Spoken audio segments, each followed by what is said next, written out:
Muy buenas noches. Canal Capital ha asumido un compromiso de cubrimiento informativo y analítico del proceso de paz, y por esa razón hemos decidido, en conjunto con la gerencia de este canal, hacer una emisión especial de Puertas Abiertas a la Paz. Los esperamos el próximo jueves con el programa que teníamos preparado para hoy en #internacional, la crisis en España. Pero hoy vamos a hablar de paz. Y para eso tengo unos invitados muy especiales. Guillermo Rivera, representante de la Cámara; Ricardo Galán, director de Libreta Apuntes; Antonio Toño López, presidente de Nuevo Arcoíris; y Frédéric Massé, profesor e investigador de la Universidad Externado de Colombia. Bienvenidos a todos. Muchas gracias. Gracias por aceptar la invitación de Puertas Abiertas a la Paz. Comencemos, ¿les parece? Comencemos con una pregunta general. ¿Qué impresión les dio la ceremonia de inauguración de estos diálogos que van a tener lugar en La Habana? Guillermo. Pues bueno, yo diría que no me sorprendió lo que ocurrió hoy. El gobierno fue muy enfático en señalar cuál era el procedimiento, en reafirmar que lo que se buscaba era el fin del conflicto para después construir la paz, y que si las FARC lo que querían era plantear sus tesis, que tendrían que hacerlo en el escenario de la democracia, ganar las elecciones o participar de las elecciones y jugar en el escenario institucional. Y el discurso de las FARC, que tiene bastantes cabizbajos a ciertos sectores de la sociedad colombiana porque se declaran sorprendidos. A mí no me sorprendió. Las FARC volvieron a decir lo que han venido diciendo. Creo que querían aprovechar una vitrina nacional, una vitrina para hablarle a sus propias bases, pero sobre todo una vitrina internacional, y no la iban a desaprovechar, y plantearon sus argumentos frente al modelo económico, frente a la locomotora minera, frente a la extranjerización, y bueno, eso era de esperarse. A mí realmente no me sorprende ni me tiene cabizbajo lo que ocurrió hoy. Ricardo, ¿y usted? A mí no me sorprendió lo que pasó, me sorprendió cómo el país ha tratado de discutir o de entender lo que pasó. Y me sorprendió la contradicción del gobierno. Lo primero, era previsible que el gobierno iba a hacer un discurso prudente, un discurso apegado a la agenda de los 5 puntos que había acordado con las FARC, y que esa era la postura moderada y tranquila. El señor de la Calle lo había dicho cuando dijo que tenía un optimismo moderado al salir para allá. Y las FARC, por supuesto, estoy de acuerdo con Guillermo, iba a aprovechar era su momento. Tenía todos los medios, yo diría que el mundo, enfocados en su discurso, nadie los iba a interrumpir, pues tenían que echar el cuento. Me sorprende es que la gente crea que eso no iba a ser así. Las FARC tenían que hacer eso. Se está hablando de que hay un baldado de agua fría que Iván Márquez casi que torpedeó el país. No, eso era lo previsible, o sea, no entenderlo, llamarnos al engaño. Y lo que me sorprende del gobierno es que lleva meses diciéndonos que no van a negociar en público. Y hoy empezó a negociar. Ya están sobre la mesa 3 temas en los que están negociando en directo por televisión. Ya volvemos a eso, Ricardo. ¿A usted le sorprende no lo que pasó en Oslo, sino lo que pasó aquí, la reacción de la gente? Frédéric, usted que es un estudioso de los procesos en América Central, ¿todos comenzaron así? ¿Todos comenzaron en posiciones radicalizadas? No necesariamente, pero a mí me sorprendió sí un poco. O sea, me sorprendió un poco el hecho de que, o sea, en la forma, en el fondo, el discurso de las FARC no me sorprendió tanto, pero me sorprendió que lo hayan pronunciado en Noruega, en Oslo.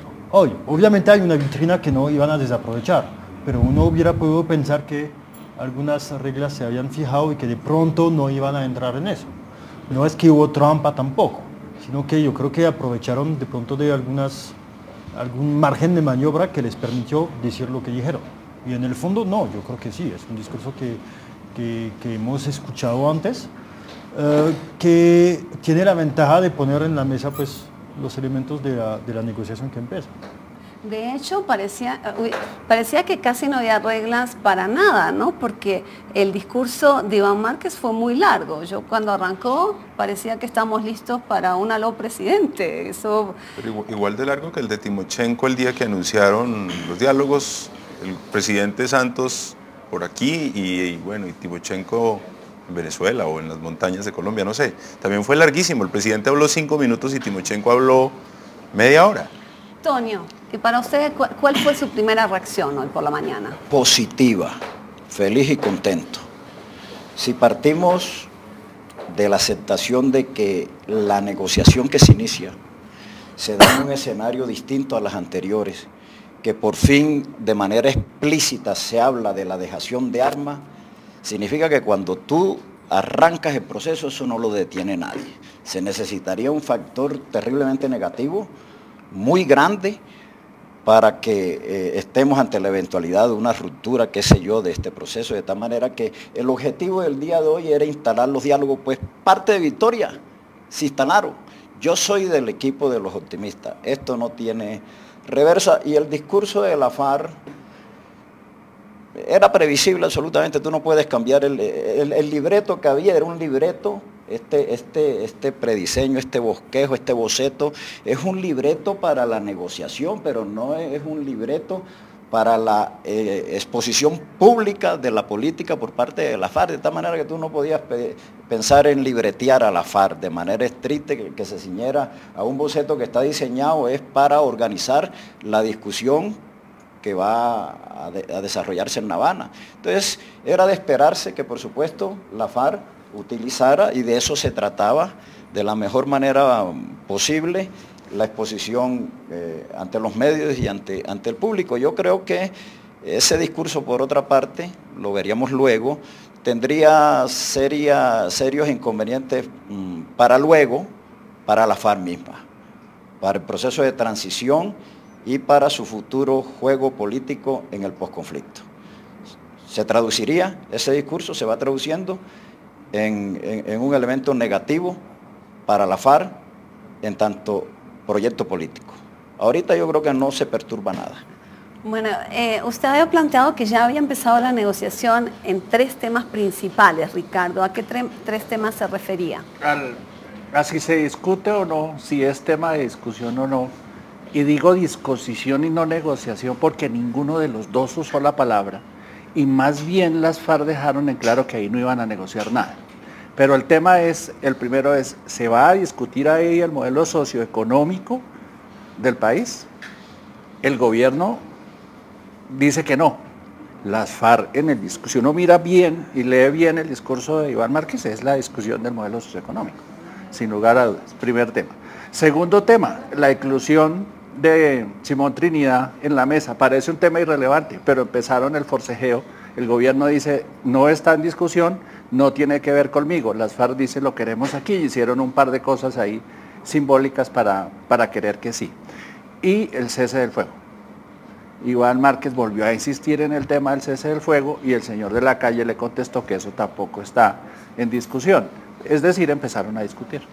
Pero yo diría que una de las cosas que quizás no se han subrayado después de lo de esta mañana es la insistencia de las FARC en el cese del fuego. A mí eso me llama la atención. Y para mí eso no tiene sino una explicación, y es que hay agobio militar. Ellos militarmente se sienten agobiados y están planteando como un tema central el cese del fuego. Y además quedó en evidencia hoy lo que muchos conocíamos, digamos, por debajo de la mesa, y es que las FARC vienen desde el principio pidiendo el cese al fuego y el gobierno no está interesado en el cese al fuego. Y quien plantea el cese al fuego es quien tiene agobio militar. Es decir, si un ejército está ganando una guerra, no va a pedir el cese al fuego. En el Caguán las FARC no pidieron cese al fuego. Las FARC pidieron un territorio despejado militarmente, pero nunca le propusieron al gobierno, fue al contrario, el gobierno del presidente Pastrana, si mal no recuerdo, les propuso cese al fuego. Las FARC nunca estuvieron interesadas, más allá del despeje, en el cese al fuego, porque esas FARC eran victoriosas militarmente. Yo lo que creo es que lo que quedó en evidencia hoy es que estas FARC están, no derrotadas, pero sí están minimizadas militarmente y están sufriendo un agobio. Como el evento fue en 3 etapas, hay que ponerle mucho cuidado a las ruedas de prensa. Pasaron más cosas en la rueda de prensa que en el protocolo. Pues porque en las ruedas de prensa se contestaban, se habían contestado. Ahí empezaron a hablar mensajes, entre ellos. Hay una parte donde dicen, respecto del cese del fuego, las FARC venden eso, o empezaron a venderlo hoy, como una estrategia de negociación para meterle presión militar a la mesa, fue la frase que usaron. No sé, a mí me da la impresión que la reivindicación del cese del fuego, las FARC lo piden de manera táctica. O sea, si realmente hubieran querido un cese de fuego, negociar un cese de fuego, no hubieran firmado un acuerdo general. Se hubiera aplazado las discusiones para llegar al acuerdo general. A mí me parece, primero, que obviamente... Pero ese sí fue un tema que lo discutieron en La Habana. No, obviamente, todos los temas lo discutieron. No, pero por pedido de las FARC, y el gobierno fue renuente a aceptarlo. Claro, pero yo creo que fue renuente y las FARC lo ponen para su público, para diferentes objetivos, pero yo no creo... Es más intuitivo, no creo que realmente piensan que van a obtener un cese al fuego antes de la firma de un acuerdo de paz. Lo hacen de manera... ¿Usted está de acuerdo? O sea, ¿hay una negociación de paz que aguante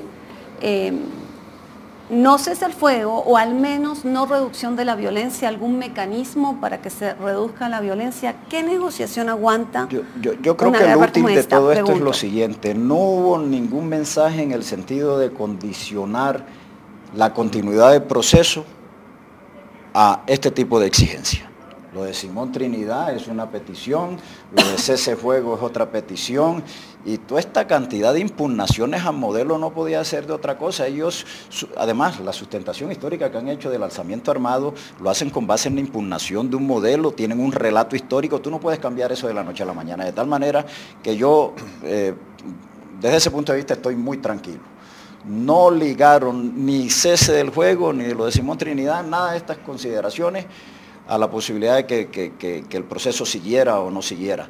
De tal manera que yo quiero aprovechar para transmitir un mensaje de tranquilidad. Lo ideal hubiera sido en el tema del cese del fuego, que el proceso hubiera empezado con un cese del fuego, etcétera, pero una cosa es lo ideal y otra cosa es lo real y lo posible.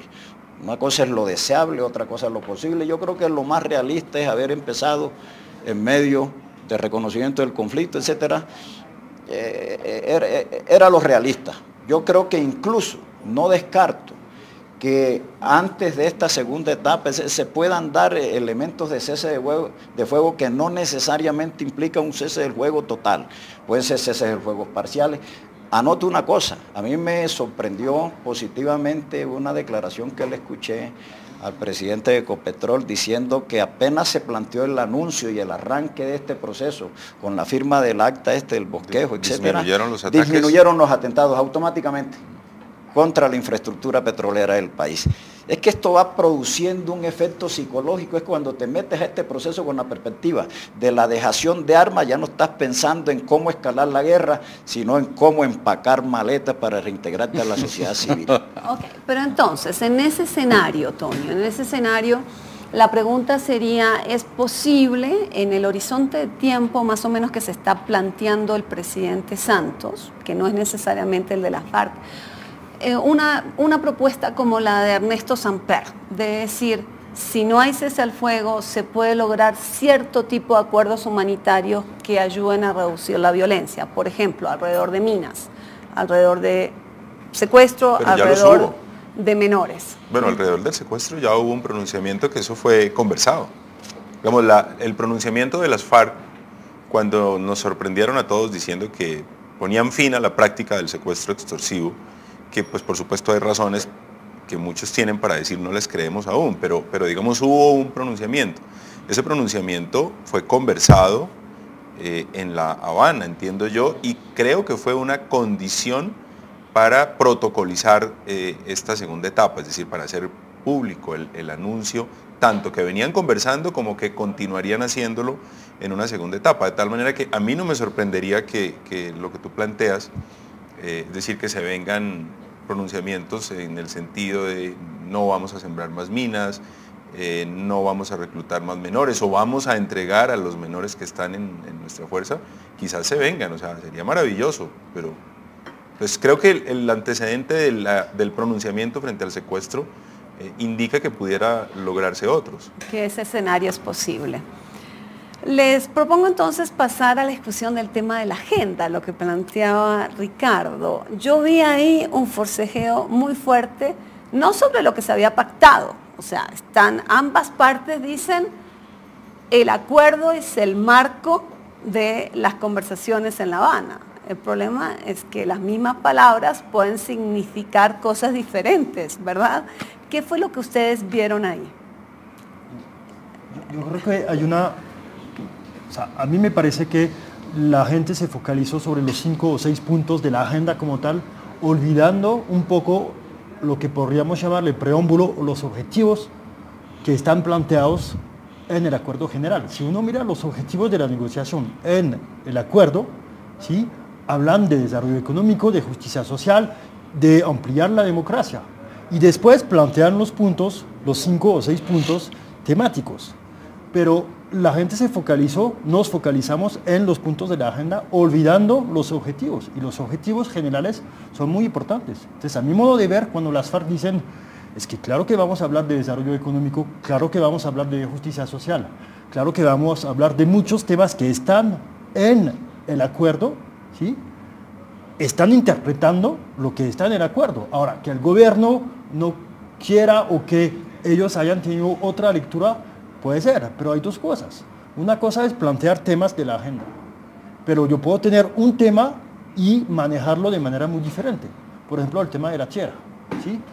Con el tema de la tierra, ¿qué queremos con eso? ¿Queremos transformaciones sobre el acceso, el uso de la tierra, como está planteado? ¿O queremos algunos arreglos que van a modificar de cierta manera? Vamos a hacer transacciones sobre el acceso al uso de la tierra.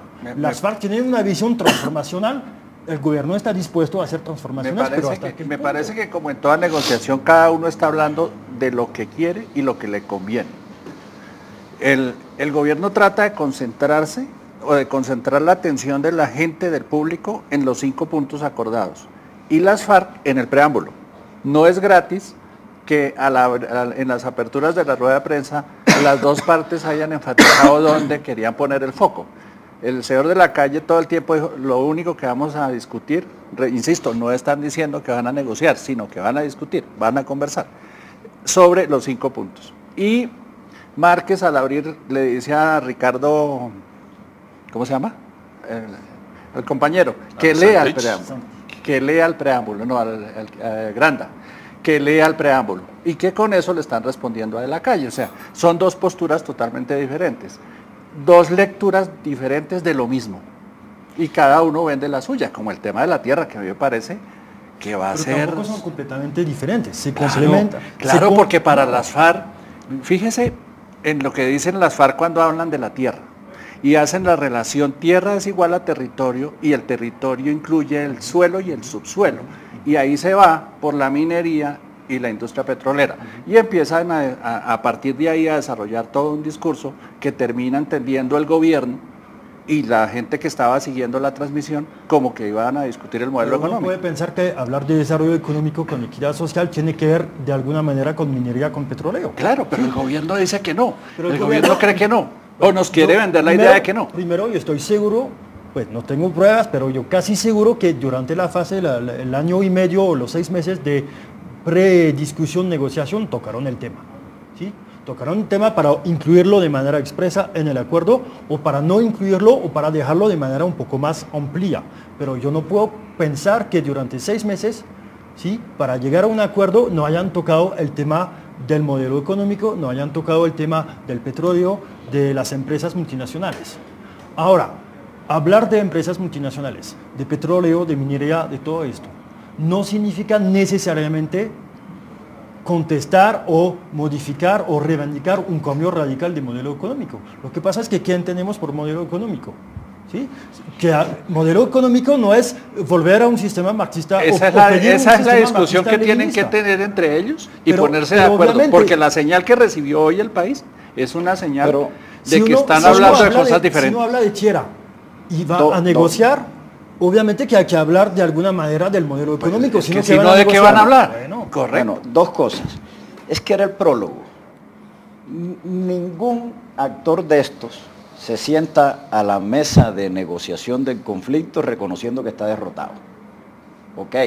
Segundo, se sienta en la mesa diciendo, tratando de explicarle a la opinión pública de que él es un actor político, que representa un proyecto político, y era el momento de hacerlo. Era mejor que lo hicieran aquí en el prólogo y no al final de la discusión. Era la reivindicación de ellos como proyecto político, como una fuerza militar que le está haciendo una oferta. Yo no me voy a meter correcta o no, pero estaban reivindicando su condición de agente y de actor político, que entre otras cosas ya lo tenían reconocido por el mismo gobierno cuando en la ley 1448 el gobierno dice hay un conflicto armado interno, se le da, quieras o no, cierto estatus político. Ellos querían reafirmar eso y demostrar cómo lo que estaba en la mesa, se abría en la mesa, era un escenario de confrontación entre dos ofertas políticas.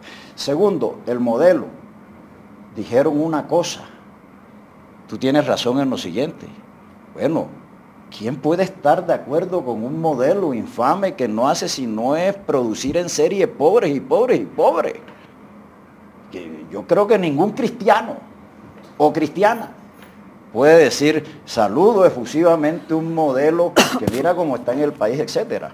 Ahora, el no estar de acuerdo con el modelo no significa estar de acuerdo con el modelo soviético que está en desuso, que colapsó. No, Muy seguramente ellos van a postular ese modelo. Bueno, yo creo que... tampoco lo han dicho. No lo han dicho, pero en caso que lo digan, bueno, trágicamente para ellos desde el punto de vista de la política. Es que lo valioso del día, de la jornada de hoy, y del discurso de Iván Márquez, que insisto, hay que leerlo y hay que leerlo bien y leerlas entre líneas, es que nos aterrizó. Porque el país venía subido en una nube de optimismo como si las cosas fueran a ser de un día para otro y fueran a ser facilísimas, y no van a ser fáciles, no va a ser la paz express de la que habla el gobierno, y se lo dijeron las FARC en la mesa. Nosotros pensábamos que es que hoy finoaban y pasado mañana se tomaban la foto. No, va a ser muy difícil. Y lo bueno de esto es que nos aterrizaron. El optimismo quedó hoy reducido a sus justas proporciones. Pero fíjese que no, el mío no, por lo menos el mío no. No, yo tampoco. Yo no, o sea, yo sigo pensando lo mismo que pensaba ayer. O sea, no, el discurso de Márquez no me ha disminuido el optimismo. No, pero lo que yo quería decir es que todo lo que dijo Márquez, esto no es, digamos, no estoy diciendo que tengamos la prueba reina de que Marcha Patriótica es una expresión de las FARC. Pero lo que dijo Márquez hoy es lo que viene diciendo Marcha Patriótica cada que sale a la calle, cada que hay una manifestación de campesinos en el sur del país. Vienen planteando un cambio en el modelo económico, unas reivindicaciones del pueblo colombiano frente a la extranjerización, frente a los megaproyectos. Hoy volvió a hablar de los famosos megaproyectos. Yo vengo oyendo en Putumayo lo de los megaproyectos en los sectores estos populares que se movilizan desde hace 6, 7 años. Luego no es nada nuevo. Yo lo que creo... Mira, y en materia de proyectos, escúchame, en materia de proyectos, le escuché en la entrevista que concedió la Contralora este fin de semana. Óigame, una impugnación absolutamente radical de este modelo depredador del medio ambiente. Sí. Entonces, uno se escandaliza con un señor que hace una acusación de un modelo, etcétera, en general, en abstracto, sin abonarnos todavía qué tipo de modelo es que está postulando, pero yo te digo, estoy encantado con esa entrevista. Pero no solo eso, mire, no solo eso. Habló Márquez de la adquisición de tierras por parte de sectores económicos muy poderosos del país y de fuera del país en la Orinoquía, lo cual es cierto. Y voy a recordar algo que me pareció muy interesante, que lo recordé hoy cuando escuchaba a Márquez. Cuando las famosas bases norteamericanas que se iban a instalar en... Huanchaco. No, las últimas, las que se iban a instalar de La Dorada. Las de La Dorada, sí, en Palanquero. En Palanquero y las 6 otras, sí. El gobierno aceptó, en fin, y de repente viene la decisión del Consejo de Estado que dice que mientras el Senado no apruebe, esas bases no se pueden instalar, y entonces van a romper los gringos las relaciones con Colombia y esto va a ser el acabose, y no pasó nada. Luego hablar, digamos, de la extranjerización, de la adquisición de tierras por parte de inversionistas extranjeros y nacionales muy poderosos en desmedro de los campesinos, ese es un tema que tampoco hay que considerarlo retardatario, ese es un tema también conveniente que esté sobre la mesa. Para nada retardatario. A mí me parece, no, por eso. Para nada retardatario. Cuestionar el modelo neoliberal no significa ser revolucionario. En toda América Latina hay, en este momento, en diferentes países, en Chile, en Perú, en Brasil, hay un cuestionamiento de la pertenencia del subsuelo. Y eso no es revolucionario. A mí me sorprende, inclusive, yo creo que en las declaraciones de las FARC hay un reconocimiento implícito de que no quieren, o sea, quieren, pero saben que no van a poder cambiar el modelo económico de manera radical. No vamos a tener un régimen marxista-leninista. Ahora, que quieran modificar aspectos de la política económica en algunos, pues obviamente. Pero a mí me sorprende, por ejemplo, el programa de François Mitterrand en 1981, cuando llegó al poder, era más radical que el programa de las FARC. Nacionalización, impuesto a las grandes fortunas, era mucho más radical. Y no tenía nada de revolucionario. Sí, tenía comunistas en el gobierno. ¿Y qué? Bueno, Lula en los 80 era radical. Y cuando llegó al poder no lo fue tanto, pero digamos, pero hizo transformaciones importantes. A mí lo que me sorprende mucho, yo les digo, es este discurso de que la agenda es sumamente reducida. Si uno ve el primer punto de la agenda, que es el de desarrollo rural, el 1.4 dice, y le estoy citando palabras textuales, desarrollo social, 2 puntos, salud, vivienda, educación, erradicación de la pobreza. Bueno, esos son los derechos de los colombianos, ¿no? Eso es todo. Y el 1.6 habla política de seguridad alimentaria. ¿Qué es eso? Si no es discutir los TLCs en la mesa. No, entonces, cuando se habla del discurso de la agenda, que la agenda es una camisa de fuerza y que la agenda no... Pues yo no entiendo por qué el gobierno se quiere meter en esa camisa de fuerza. Es que ese es el punto. A mí me parece que el gobierno es el que quiere estrechar el tema y no quiere, o no quiere nos demos cuenta. No, el país tiene el derecho de saber qué es lo que se va a discutir y entre más amplio mejor, para que después no queden temas sueltos. Las interrumpo aquí, nos vamos a una pausa y cuando volvemos, Frédéric, contestas.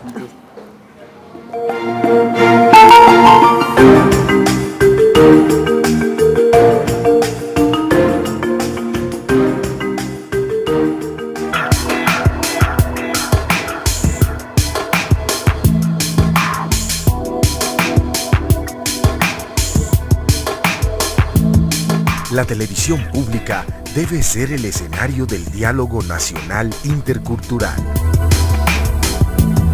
Canal Capital, televisión más humana.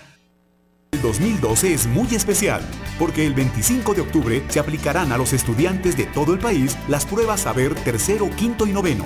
Además, a partir de ahora serán anuales. Así se tendrá una valoración más completa de la educación básica colombiana, que permitirá identificar los avances y orientar las decisiones para mejorar nuestro sistema educativo. Recuerde, aplicación 25 de octubre. No se quede sin saber. Mejor evaluación, mejor educación. ICFES, mejor saber. Aló, aló, aló, aló.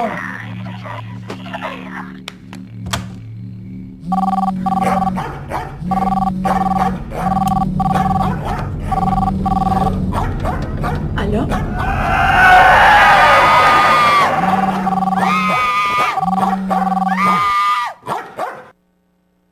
En desarrollo de la política de restitución de tierras que lidera el Gobierno Nacional, la Unidad de Restitución de Tierras, adscrita al Ministerio de Agricultura y Desarrollo Rural, informa que mediante resolución RAM 002 del 20 de junio de 2012, se determinó la viabilidad de iniciar los procesos de restitución en el corregimiento El Reposo, vereda Vijagual y o Tres Esquinas del municipio de Apartadó del departamento de Antioquia. Por tanto, se requiere a quienes hayan sido despojados de sus tierras en dicha región, comparezcan a la Unidad de Restitución en la diagonal 100, número 105C14, Barrio Ortiz, frente al Colegio Cooperativo en la ciudad de Apartadó o a cualquier oficina del país con el fin de realizar los trámites correspondientes.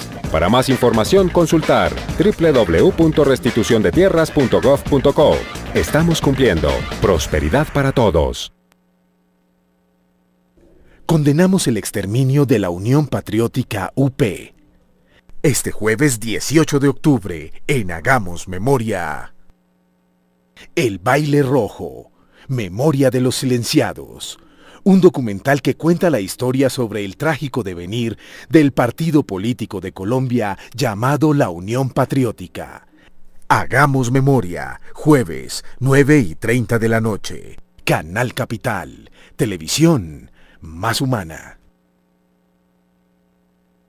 En desarrollo de la política de restitución de tierras que lidera el presidente de la República, Juan Manuel Santos, la Unidad de Restitución de Tierras, adscrita al Ministerio de Agricultura y Desarrollo Rural, informa que mediante resolución RTM 003 del 30 de agosto de 2012, se determinó la viabilidad de iniciar los procesos de restitución en la vereda San Miguel del municipio de Cabullaro del departamento del Meta. Por tanto, se requiere a quienes hayan sido despojados de sus tierras en dicha región, comparezcan a la Unidad de Restitución en la calle 33A, número 3849, barrio El Barzal en la ciudad de Villavicencio, o a cualquier oficina del país con el fin de realizar los trámites correspondientes. Para más información consultar www.restituciondetierras.gov.co. Estamos cumpliendo. Prosperidad para todos.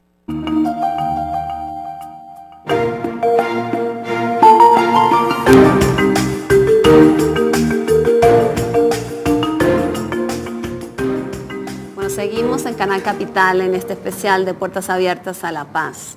Los queremos invitar a opinar en nuestra cuenta de @canalcapital.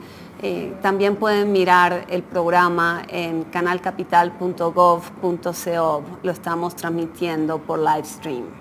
Frédéric, lo corté. Usted le quería contestar algo a Ricardo. Sí, Ricardo decía, si no estoy mal, si me recuerdo, que entre más amplio la agenda mejor. Sí. Y yo no estoy de acuerdo. Yo creo que una agenda de paz, unas negociaciones de paz no son para resolver todos los problemas de un país, porque si no, uno nunca termina. Si yo pongo la agenda de acabar con la pobreza, nunca vamos a acabar con la pobreza y no vamos a tener un acuerdo de paz. Ahora, un acuerdo de paz es para ir al grano, digamos, y intentar de atacar algunas causas del conflicto, no necesariamente todas, porque eso es otro debate, qué son las causas exactamente. Bueno, pero una agenda tiene que ser realista. Yo sí creo que es realista, aunque, como se mencionaba, es cierto que ahí de pronto hay algunos elementos que pueden ampliar la agenda por la interpretación misma que hacen los que firmaron el acuerdo general, ¿sí?, de esa misma agenda. Ahí está la negociación, digamos, que yo creo que para llegar a un acuerdo hay que dejar cierta margen de maniobra a los actores para reinterpretar un poco. No es que haya trampa, pero hay que tener, yo creo que sí tenemos una agenda bastante realista, reducida no sé, pero realista, que permite tener cierto debate y obviamente no se va a negociar la cosa en 2 días o en un día por cada tema como lo dice. La agenda, te digo, te la resumo. La FARC empieza y desarrolla una guerra con una agenda y negocia con otra. Es decir, la FARC arma la guerra con una agenda máxima y termina negociando con una agenda liberal. Y no es que el liberalismo sea malo, ese liberalismo está bien, pero te digo, formalización de la propiedad, en eso viene empeñado el gobierno. Introducir un elemento de modernización jurídica, de ordenamiento jurídico de la propiedad del suelo del territorio colombiano. En eso venía empeñado el gobierno. Es una pero a las FARC no le gusta, y fue muy duro la crítica de las FARC con la política de restitución de tierras, dijo despojo legal. Sí, sí. Ley de institución de tierras es el despojo legal. Pero bueno. Y lo otro es lo que van a negociar, sí, o lo que pueden mire, negociar. Formalización, eso no hay problema porque el Estado colombiano es a quien más le interesa que haya un proceso de formalización de la propiedad rural en un país inadmisible. Esto es de la premodernidad.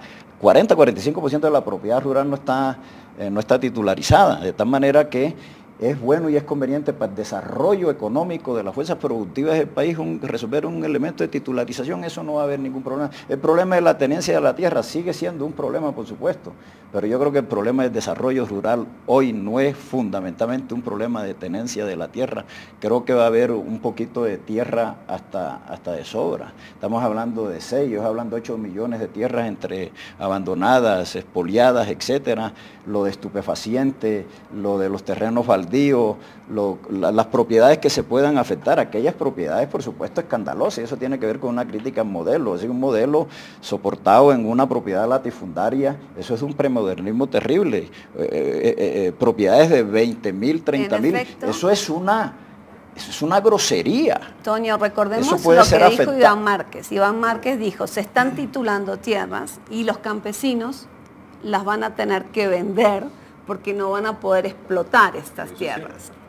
Bueno, pero es que eso viene de complemento a otro tipo de cosas, por eso te digo que el desarrollo rural está ligado. Es que tampoco nos tenemos que escandalizar porque Iván Márquez diga cosas ciertas. O sea, sí, es que, ahora, lo hemos dicho además, y lo dijimos cuando hicimos la ley, no basta con restituirle al campesino su tierra, porque la sola formalización de la propiedad no le va a garantizar a él que va a transformar sus condiciones de vida. Y el gobierno, y nosotros siempre hemos dicho, la ley complementaria, la ley de restitución de tierras, es la ley de desarrollo rural, que tiene que ver con lo que aquí hemos dicho, que no es solamente el acceso a la propiedad, es el acceso a los derechos básicos de los ciudadanos que mucha gente en el campo hoy no los tiene.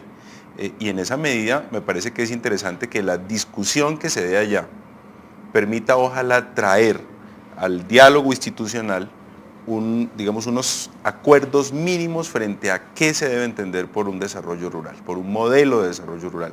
Y yo comparto con Frederick, decir que el acceso, el estándar mínimo de acceso a la salud, a la educación, a la vivienda, para la gente que vive en el campo, es un tema que no significa cambiar el modelo, es cumplir la Constitución, entre otras cosas, porque eso está en la Constitución y hoy no se cumple. Lo que pasa es que, claro, a veces, pues claro, Iván Márquez pues tiene un camuflado y un fusil, y eso para nosotros es reprochable desde la institucionalidad y lo seguiremos condenando por eso.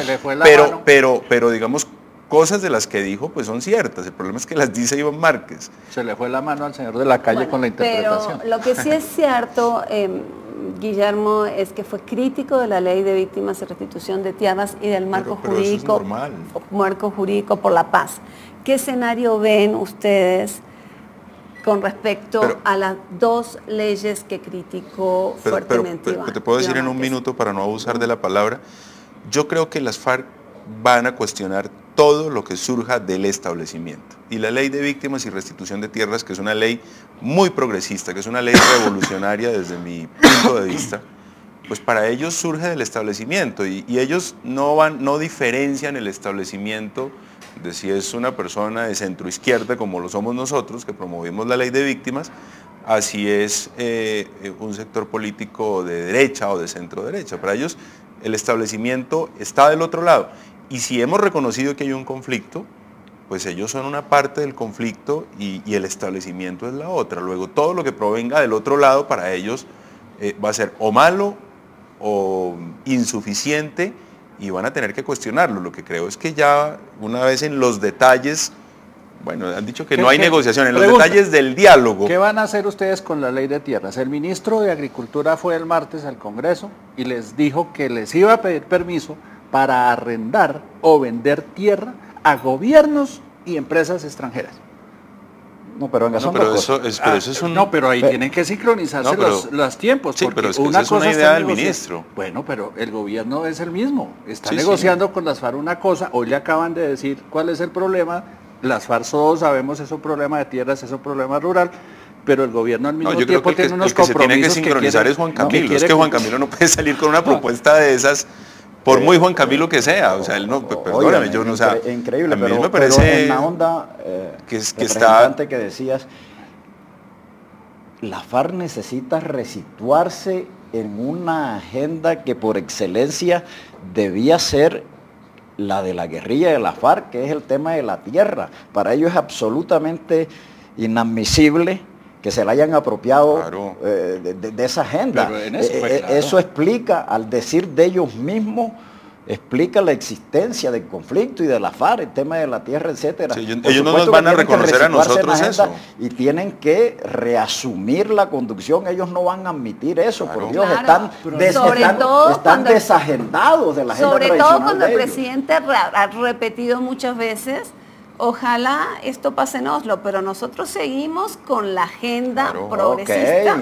Es que una cosa es criticar, como lo hacen las FARC, otra cosa es pensar que lo que están criticando van a llegar a resultados concretos y de todo lo que están criticando en la mesa de negociación. O sea, yo puedo criticar todo el sistema sabiendo que no voy a obtener todo lo que estoy criticando y reivindicando. Claro, pero yo creo que son realistas. Pero esas posturas ponen muy nerviosos al establecimiento. Obviamente, ¿Cómo obviamente. cree que están pensando hoy los inversionistas extranjeros, los grandes industriales? Deben de estar pegados del techo por todo lo que oyeron y no oyeron una Pero respuesta las FARC del gobierno también, contundente. Las FARC saben también que no tienen mucha legitimidad popular. O sea, yo puedo criticar y tener reivindicaciones, pero hasta cierto punto. Porque sí, pues ¿cómo voy a imponer a una mayoría de colombianos algo que yo creo, que yo reivindico, pero si no tengo... ¿Sabes cuándo creo que no se van a puedo? estrellar las FARC? ¿Cuándo? Y no sé si ese cálculo ellos lo tengan. El día que la comunidad internacional les diga, señores, ustedes son responsables también de crímenes internacionales, y frente a esos, ustedes no se pueden pasar de agache. Ustedes van a tener que contar la verdad, ustedes van a tener que admitir que los investiguen y los sancionen, independientemente de que la sanción no sea una pena privativa de la libertad, que puede suceder. Pero en ese momento, cuando no sea el establecimiento colombiano el que se los diga, sino la comunidad internacional, como ya se los ha empezado a decir, ese día, bueno, porque entonces ellos están jugando también en un escenario internacional que para ellos no es despreciable, no gratuitamente la apertura de estas conversaciones pues se da en Oslo. No es lo mismo Oslo que La Habana.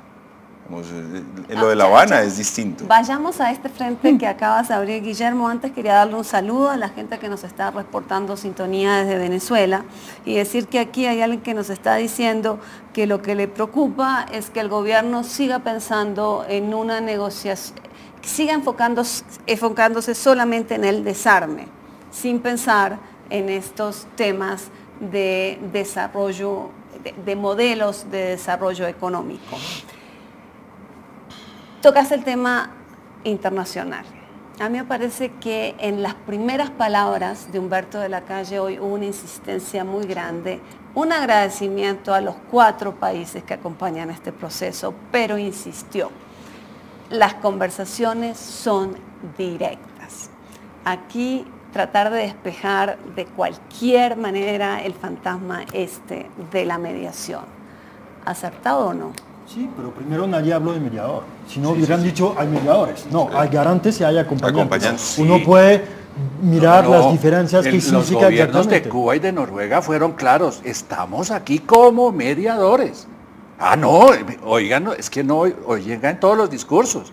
Acuérdense pero que el acuerdo dice otra cosa. Pero habla primero, de acompañantes. es que una cosa justamente es, volvemos otra vez a las palabras, o sea, a cómo se conciben las palabras y cómo se interpretan las palabras. Humberto de la Calle fue claro y ha sido claro el gobierno desde pero el además principio. habló de los compromisos Aquí hay internacionales. acompañamiento internacional, no hay ni facilitación ni mediación. Y la diferencia entre garante y acompañamiento queda ahí abierta también a la discusión porque se hace esa diferencia en el acuerdo sin aclarar que es una cosa y la otra. Lo que sí queda claro es que para el gobierno es una función muy, muy restringida. Y parecería que para la FARC es algo más amplio y que para los mismos países es algo más amplio. Todo apunta a que Venezuela tiene un rol mucho más amplio que el simple acompañamiento, ¿verdad? Como yo entendí el discurso de Noruega, es que no me acuerdo cómo se llama la primera persona que habló, hace 2 distinciones en la participación. Cuba y Noruega, garantes y mediadores, Venezuela y Chile, acompañantes. Y fueron claros en eso. Pero, y yo creo que por eso de la Calle sale a insistir en el tema de que estos son conversaciones bilaterales, directas y de... ¿cómo es que la diferencia tiene que ver con el nivel de protagonismo y con la naturaleza del protagonismo. Un mediador es garante, acompaña, pero va más allá que esos papeles. El mediador va buscar puntos de acuerdo. Facilitador, pero también va a hacer propuestas, puede hacer propuestas. Un garante normalmente no hace propuestas, no media. Y un acompañante tiene un papel más de presión, más logístico, etcétera, etcétera. Entonces yo sí creo que es claro, la verdad no escuché eso de los países, puede ser también que como están en Oslo ellos quieren un poco lucir o quieren, yo no sé si era a propósito o si fue un error de interpretación, yo no podría decir, pero yo sí creo que, y es clave, y eso no solamente este gobierno, sino todos los gobiernos colombianos, desde la época de Jan Egeland y de James Lemoine, han dicho que no quieren. Pero la preocupación es por el lado de la Corte Penal Internacional. Sí. Yo insisto en que ese acompañamiento internacional, digamos, lo que para las FARC pudiera ser una vitrina y pudiera ser muy importante, puede luego convertirse en la espada de Damocles para ellos mismos. Que un país como Noruega, digamos, un país civilista, defensor de los derechos humanos, pues tiene claro que Colombia tiene que honrar unos compromisos y que no los puede soslayar. Luego el tema de la verdad, el tema de la reparación de las víctimas, es un tema que va a pesar contra las FARC en un momento determinado.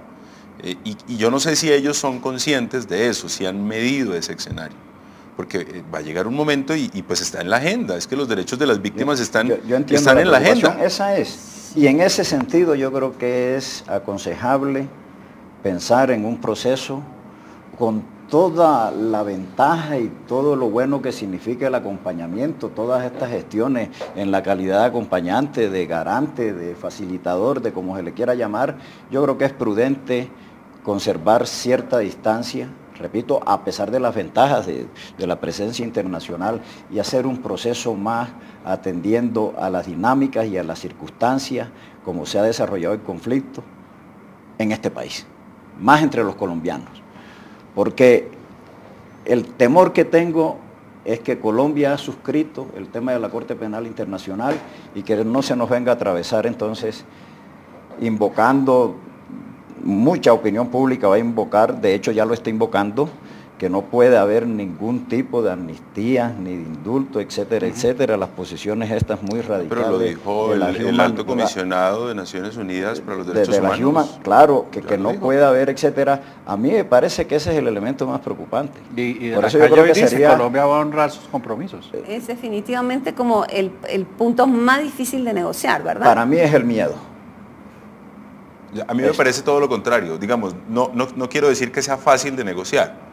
Quiero decir que ahí el establecimiento colombiano va a contar con un aliado, que digamos que no es un aliado en persona, digamos es un aliado en texto, en letras, de una serie de tratados internacionales, frente a los cuales va a tener el apoyo de la comunidad internacional. Entonces, eso para las FARC, digamos, una de las FARC, pero qué tal que se atrevan a utilizarla. No creo que sea espada de Damocles, como se dice, porque también hay otras tesis de algunos abogados juristas que dicen que la Corte Internacional, si ve que hay un acuerdo que está casi firmado, o sea, a punto de ser firmado, no va a mirar o puede tener una interpretación un poco más, no sé si laxa o no, pero por lo menos en el momento de acuerdo. Que después, en 2, 3, 4 años, vuelvan a mirar cosas, puede ser.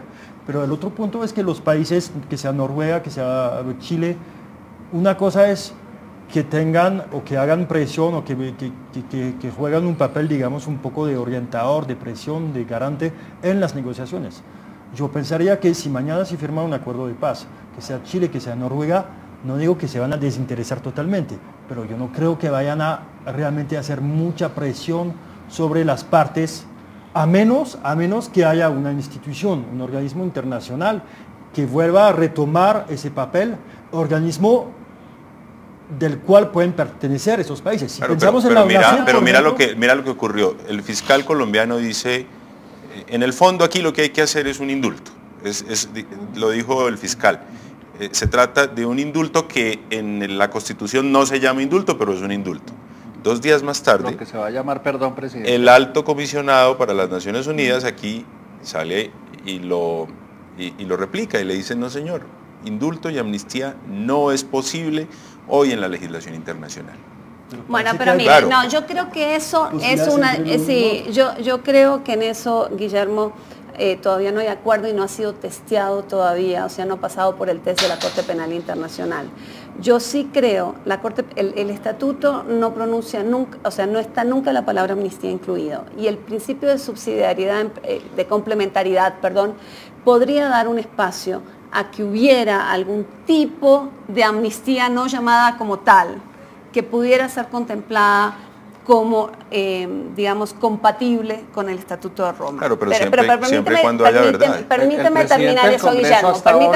Supongamos para la discusión que fuera posible. Y yo, después de haber hecho bastante lectura sobre esto, creo que hay un espacio de maniobra ahí. Mi pregunta es para Antonio. Usted dice una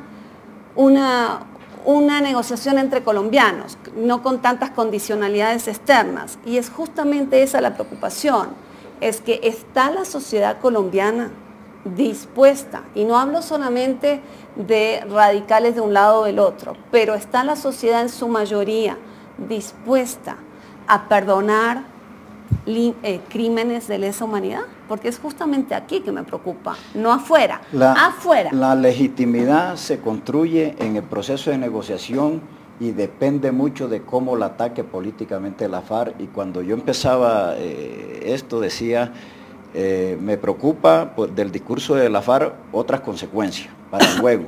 Es que tú tienes que construir cierta confianza, tienes que ganarte el cariño de la gente, y a veces la prepotencia no conduce necesariamente a eso. De tal manera que hoy muy seguramente arrancamos con una opinión mayoritaria que es poco dable a este tipo de indulgencias jurídicas, etcétera, etcétera. Pero si tú vas manejando un discurso, vas sintonizándote con la opinión nacional, vas ganándote el cariño de la gente, vas mostrando certeza de que es absolutamente inevitable el proceso que conduce final al cierre político, final del conflicto, etcétera, yo creo que se va operando necesariamente un cambio de la opinión nacional favorable a este tipo de favorecimientos jurídicos. Entonces eso se construye.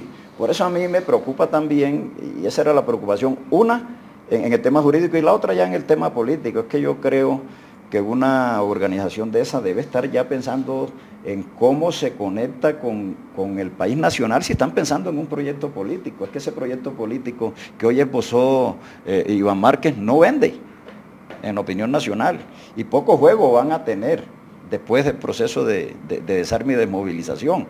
Pero ahorita preocupémonos de lo siguiente: necesitan construir un discurso más amable, más generoso, menos prepotente, para ir poco a poco construyendo una opinión pública favorable que blinde el proceso de cualquier eventualidad de intervención, de todas estas exigencias duras de que aquí no puede haber amnistía, no puede haber indulto, etcétera, etcétera, ¿no?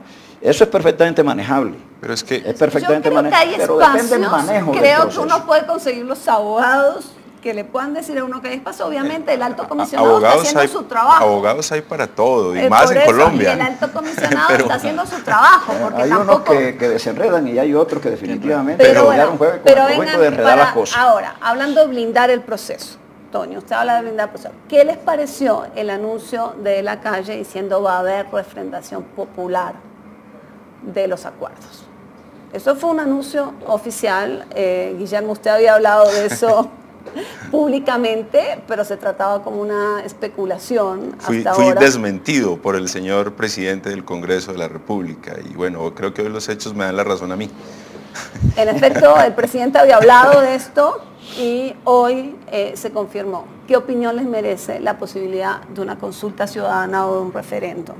A mí me parece, para, digamos, lo que pudieran lograr las FARC en La Habana, en Oslo y en La Habana, someterlo así nomás a refrendación popular sin ese proceso de legitimación del que habla Toño es riesgoso, porque claramente las FARC gozan hoy de la simpatía de un sector muy reducido de la sociedad colombiana. Luego así nomás, es decir, nos sentamos en Oslo y en La Habana, hicimos estos acuerdos y los vamos a refrendar, es de un riesgo enorme. Yo creo que esa refrendación tendría posibilidades de éxito si hay un proceso de legitimación, y yo no sé, bueno, yo creo que ellos son conscientes de eso. A mí me parece que ellos, o sea, el hecho de que estén diciendo lo mismo de hace 20 años, supongo yo, no quiere decir que no lean las encuestas y que no sepan que esas encuestas no necesariamente son manipuladas, que reflejan lo que creen la mayoría de los colombianos. Yo me imagino que ellos, ese cálculo político tendrán que hacerlo en algún momento, y yo eso lo quiero atar con lo que está diciendo Toño. Yo creo que la sociedad colombiana y la comunidad internacional estarían dispuestos a un perdón judicial siempre y cuando las FARC asuman una actitud de perdón simbólico, de pedido de perdón simbólico y de verdad. El día que ellos pidan perdón de manera simbólica, que estén dispuestos a contar algunas verdades, ese día quizás la sociedad colombiana y la comunidad internacional, y Quítele ahí voy algunas. con lo de tu interpretación. Quítele algunas. Es que justicia no tiene que ser necesariamente cárcel. Claro, A justicia eso no es vamos. cárcel. Justicia A eso no vamos. solo es O sea, cárcel. Eso Justicia es no es lo que condena. hay que sacarse, digamos. Perdonar No, pasa justicia por es saber lo que voy a investigación. perdonar. Justicia es investigación y sanción. Y las sanciones no todas son con pena privativa de la libertad. Claro, pero Perdonar para pasa por perdonar, saber lo que hay que perdonar. Yo no voy a perdonar si yo no sé que tengo que perdonar. Eso pasa por una dosis de verdad la más alta posible. Pero hay un elemento que a mí me preocupa un poquito en lo que escuchamos esta mañana. Yo no me acuerdo quién lo dijo, pero dijeron las FARC tenemos el derecho de rebelión. Sí, pero Es asimilan el Iván. derecho de rebelión, no tienen el derecho de crímenes de lesa humanidad. Claro. Y Bueno, eso no lo han dicho. es Iván obviamente. Márquez cuando dice, Pero- y ahí parece estar de acuerdo con el gobierno en que hay que refrendar eso, porque Márquez dice en esa respuesta que no creen en el Congreso de Colombia, que no creen cómo el Congreso de Colombia En les eso puede están dar- sintonizados con la mayoría de los quedamos colombianos. sin tiempo. Vamos para Pueda construir un marco jurídico Vamos para para la paz referéndum. que los libre de la cárcel porque ellos creen que no tienen que ir a la cárcel. Nos quedamos sin tiempo. Una pregunta, sí o no para los cuatro. Aquí hay un tuitero, Carlos Hernández, que nos pregunta, ¿estamos listos para la reconciliación? Yo agrego, ¿estamos listos para este proceso de paz? ¿Sí o no, Guillermo? Yo creo que sí. Ricardo. Yo creo que no. Totalmente. Frederic. Bueno, nosotros nos vamos, nos volvemos a ver el próximo jueves en #internacional. Los invito a seguir viendo la franja de análisis de Canal Capital todos los días a las 8:30. Nosotros nos volvemos a ver el jueves y seguimos haciendo TV más humana para ustedes.